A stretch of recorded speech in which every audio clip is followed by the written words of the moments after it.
Hello everyone. आज मैं आपको बताने जाऊंगी कि झुर्रियाँ जो हैं आपके फेस पे, उसके हवाले से आपको एक ज़बरदस्त टिप देना चाहूँगी।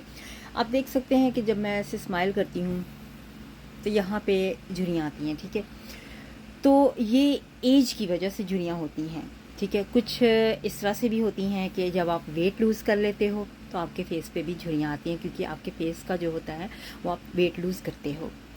अगर आप ये सोचते हो कि कोई मेकअप आर्टिस्ट आपको कहे कि जी ये झुर्रियाँ जो हैं ये आप बिल्कुल ख़त्म कर सकते हो, कोई प्रोडक्ट्स ले लें या इस तरह की चीज़, तो मैं उस चीज़ को चैलेंज करती हूँ कि मेकअप के साथ ये झुर्रियाँ हमेशा के लिए ख़त्म नहीं होती। इसके लिए या तो आप सर्जरी करवा सकते हैं, प्लास्टिक सर्जरी या इस तरह की, तो वो सारी चीज़ें होती हैं, लेकिन मेकअप के साथ आप इसको परमानेंट नहीं ख़त्म कर सकते। ये होता है कि थोड़ी देर के लिए आपका मेकअप जो है वो सिर्फ छुपा सकता है इनको, या फिर इनको कम कर सकता है, ठीक है।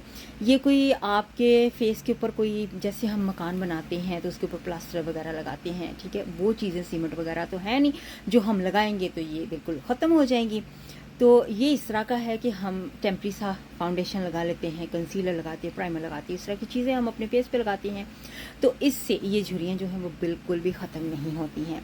तो अगर आपको कोई भी कहे कि आपकी झुर्रियाँ जो है वो मेकअप प्रोडक्ट्स के साथ ख़त्म हो जाएंगी, तो वो आपसे झूठ बोलते हैं। तो उन पे यकीन मत कीजिएगा इस बात पे। अगर झुर्रियाँ ख़त्म करनी है परमानेंटली, या तो फिर सर्जरी हो सकती है इस तरह का, तो और कोई काम नहीं हो सकता। तो इसलिए मेकअप के साथ ये झुर्रियाँ नहीं ख़त्म होती। सिर्फ आपके जो मेकअप होता है वो आपको ब्यूटी आपकी लेकर आता है, आपके मेकअप को इन्हेंस करता है।